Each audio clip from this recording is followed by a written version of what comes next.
Genji Shimada, a now cyborg ninja who was once fully human. After Genji's clan's leader had an untimely death, Genji's older brother Hanzo demanded that Genji takes a more active role in the clan. However, when Genji refused, it brought Hanzo and Genji to a violent confrontation that left Genji on the verge of dying. While Hanzo had believed he killed his brother Genji, that was not the case. Genji was rescued by Overwatch, and they made him a deal. If Genji helped them fight against his family's clan, then Overwatch would repair his body and add augmented parts to it so that he would be machine and man.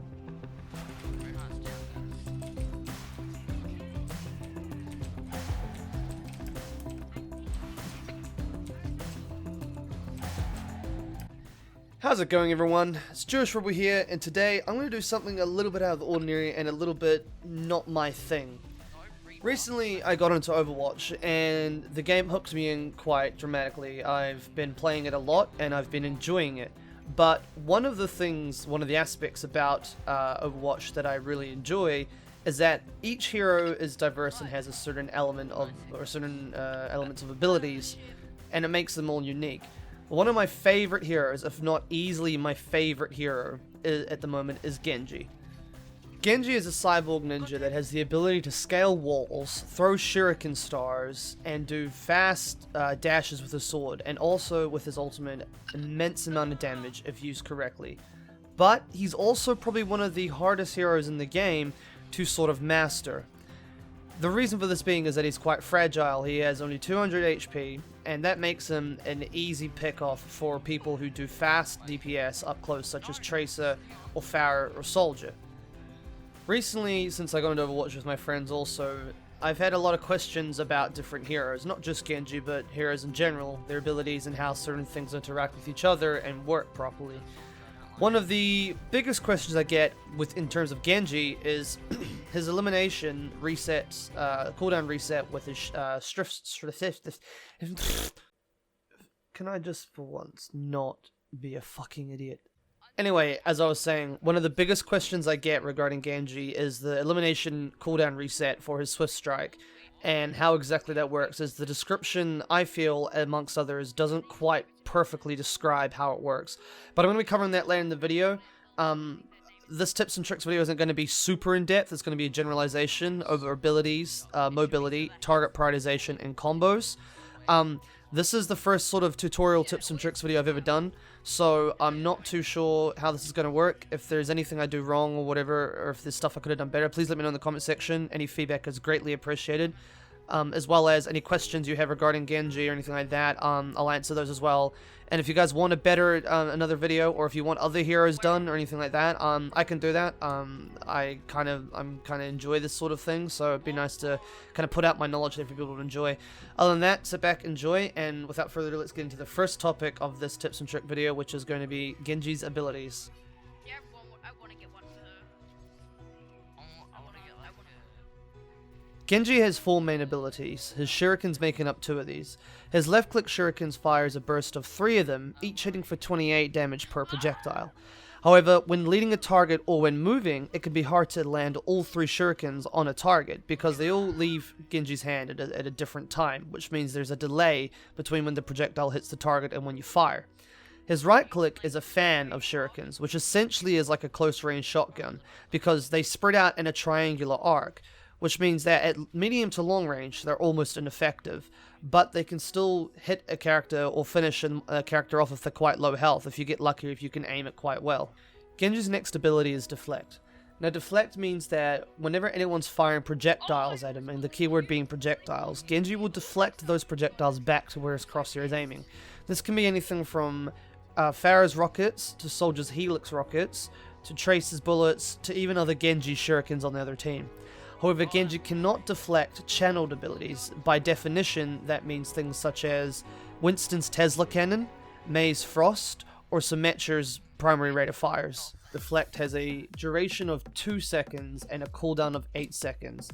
So whilst that's only roughly a gap of 6 seconds where you can't be deflecting, it is still a good idea to try and time it right when you do use it, so that it can be available in dire times of need where you need to defend yourself for survival, or to take out a good placed bastion. It is also worth noting that whilst in Deflect, you cannot cancel the ability with melee or with left or right clicks. You can, however, Swift Strike out of it, but this requires you to deflect before Swift Striking, which can sometimes make you a little bit more stationary and not allow you to have the mobility Swift Strike allows you to have, and that can make you a little bit of a sitting duck.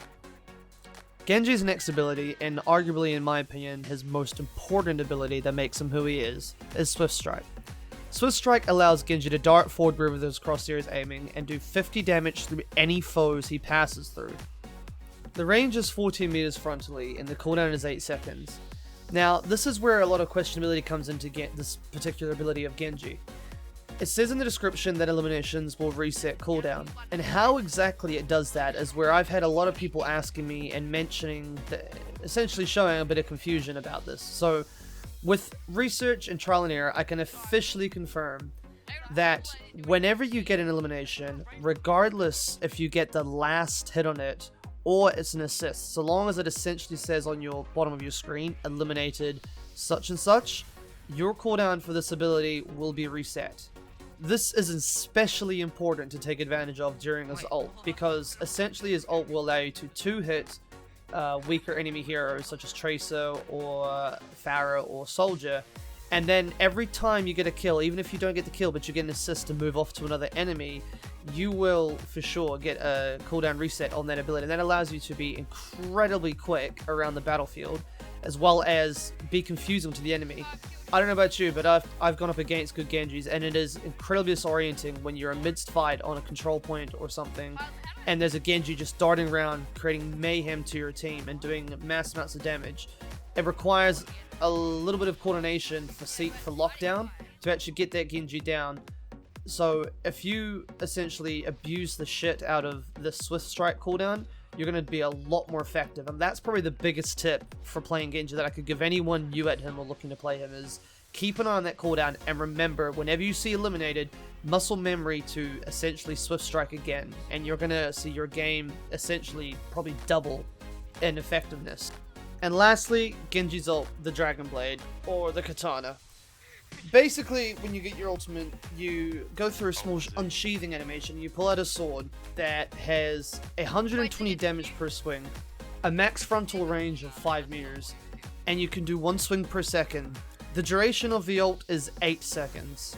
Now this ult is incredibly versatile and does huge amounts of damage, but it is only effective if you ult at the right time, with the right positioning, and you utilize your elimination cooldown reset for Swift Strike. I literally can't stress enough how important it is to keep using Swift Strike in conjunction with your ult. Every time you hit someone with your ultimate or kill them, that cooldown gets reset, and that allows you to, as I said earlier in the video, dart around the battlefield and be incredibly chaotic and disorienting to the enemies, while still taking out squishy supports such as Mercy or DPS such as Tracer. Though I must admit, the most common mistake I see a lot of new Genjis doing is ulting and trying to go head-on into a 5-6 man enemy team and expecting to be able to 1v6 them essentially, even because you can dart around quickly like a ninja. That is not exactly how it works. Whilst that is possible, and yeah, you do see those cool montages and stuff on YouTube of people doing that, which is cool. If you see them and you can see what they're doing and analyze their behavior and how they're pulling off, then by all means go and do that. But you can't just simply ult and run in like you're invulnerable. Genji is still incredibly squishy in his ultimate, as he is normally, with only 200 health. And anyone like a Roadhog or a Pharah or a Soldier or a McCree that flashbangs you, you're gonna get eaten essentially. If you wanna pull off something cool like that, then you need to position yourself effectively, come up behind, and Swift Strike in and get a kill with one on the supports if possible, and then Swift Strike out or further into the battle, and you just gotta keep your mobility incredibly high. And that is the aspect that requires a lot of practice when ulting with Genji. It's worth mentioning that you can still deflect in Genji's ult and obviously use Swift Strike, but you can't cancel the ultimate until it's over. The second topic today that I want to cover is Genji's mobility. Now, Genji is by style, by abilities, and what they do, and just in general how you need to play him, he is entirely based on the idea of flanking. What that means is that if you find yourself sort of sitting at the front of like a battle and just flinging stars at people trying to, like, from long range, trying to do damage and trying to be effective, you're playing them wrong. If you're trying to like fling stars at a Reinhardt shield, you're playing it wrong. Even if you're trying to like fling stars from a distance at a Widowmaker, you're playing it wrong. What you got to do with Genji is you've got to get behind the enemy and use your abilities as an element of surprise. This is where Genji's mobility comes into play, and that's what I want to talk about. Genji's mobility essentially allows you to scale walls by holding spacebar and double jump. And this allows you to climb over walls and go to parts of the map that you otherwise couldn't with other heroes. Using Swift Strike, if you aim up, you can also dash upwards as well, and it allows you to get to other high places and then still double jump on top of that. So you've got a lot of dynamics and a lot of versatility for how you can scale the map with Genji. This mobility that Genji has is unlike any other character in Overwatch, and this means that when I see Genji sitting at the front line flinging stars at people trying to snipe, I kind of just feel like the position is being wasted and all of the potential Genji has is being thrown away, because Genji can sit there and fling stars for quite a while trying to kill someone, but if they move a little bit or his aim is off just a little bit, because the stars are delayed, he'll miss his target, and all it takes is one Widow headshot and one Hanzo headshot arrow to essentially take you down and waste all your efforts. However, if you come up from behind and you do a couple of fans and then a melee Swift Strike or Swift Strike melee or something like that to a Hanzo or a Widow or even the Reinhardt, because you'll be behind them, then you can do a lot more damage. And keep in mind that if you do get a kill, you can Swift Strike back into the depth, into the shadows or into another enemy, and that allows you to take out a couple at a time. Whilst this is not Genji footage and in fact me playing Pharah, this is a good spot to flank on Temple of Anubis when you're attacking the first defense point. And it's a spot that not many people know about. You can scale up the wall that myself and the enemy Genji are darting in and out of and get behind the entire cap point on A, and it's very, very good for Pharah, for Winston, for Genji to get behind enemies. This is one of the great examples of a spot that you can, if you learn the map, you can utilize, and you can outplay the enemies if you manage to take out a couple of snipers, or sorry, a sniper, or another squishy hero that's at the back of the point, keeping your team from pushing onto it. The next topic, and sort of also plays into mobility as well, is target prioritization. Now you're probably thinking, like, is there like a set of rules or something that I have to do when I'm playing Genji? And the answer is no, not really. Realistically, all target prioritization means is who you should prioritize as a target when playing Genji. Now, the obvious simple answer for that, and this goes for every character, is obviously target the supports. But some of the supports are a little bit harder to kill than others, and this is where the prioritization comes in. You obviously want to be in and out really quick as Genji and want to keep moving, but at the same time, you've got to make sure that what you do actually counts, that your stars actually hit and your Swift Strike actually does something, rather than just, you know, running around in circles being essentially useless.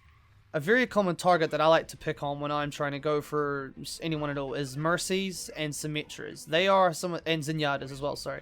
They are the three easiest heroes and support heroes to pick on, because they usually sit at the back and they usually are crucial to your enemy team's survival and how strong they are. And since Mercy is a 2-hit kill with the ult and dies pretty quick to the Shuriken stars, even though she can fly, and even though she can fly, you can use your Swift Strike to gain verticality to take her out.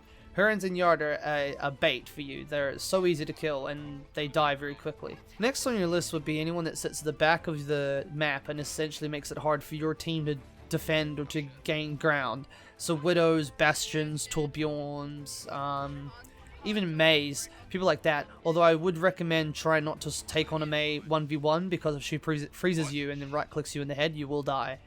Every time. There is no other way for that. But even Bastions and Torbjorns, they are very vulnerable to a Genji. Genji is fantastic at taking out a Bastion if you utilize all of your options in terms of mobility and cooldowns that are available to you. You can take out a Bastion really quick. Even though he does a lot of damage in a close range and you're quite weak as a Genji, if you use Deflect properly and Swift Strike, it can be hard for him to track you, and you can take him out very, very quickly. And honestly, when there's a Bastion on the team and you're a Genji, that's almost defaulted and expected to be your job, is to get rid of those backline defenses that is making it hard for your team to advance or to defend. Okay guys, so that's pretty much it for the Genji tips and tricks video. This hasn't been a super in-depth video, and this isn't necessarily exactly by the book how you should play Genji. considering this was the first sort of helpful tutorial tips and tricks video I've ever done for anything before, I feel I could have missed something. I feel like I may have done it a bit wrong. So any feedback, like I said earlier in the video, is greatly appreciated. And I would like some feedback. If there's anything I missed or anything I did wrong, or better for next time, that'd be great. Also, if there's another hero that you'd like a guide on, or you'd like more information about Genji, I'm happy to do that. I'm gonna start I'm gonna start providing more content for Overwatch, because it's something I'm playing a lot of right now. Also, like I said, this is one by the book, set in concrete Genji. This is more just like how to play him, how to be aware. This is to make you situationally more aware of Genji's capabilities and how to use them against the enemy team effectively, rather than that you must do this or you have to do that. This is just letting you know that there are certain aspects that may not be well known by other people for Genji. But this Jewish Rebel signing out. Thank you for watching the video, everyone. I really appreciate it. Appreciate the support. I appreciate the fact that you even took time to read the title and then click the video and watch it. I sincerely hope you learned something out of this for all you people who play Overwatch. And for those who don't play Overwatch, I hope this may have intrigued you enough to look more into the game and perhaps even buy it, because it is a very good game. But thank you, everyone. Thank you for watching the video. I'm out. I'll see you in the next one.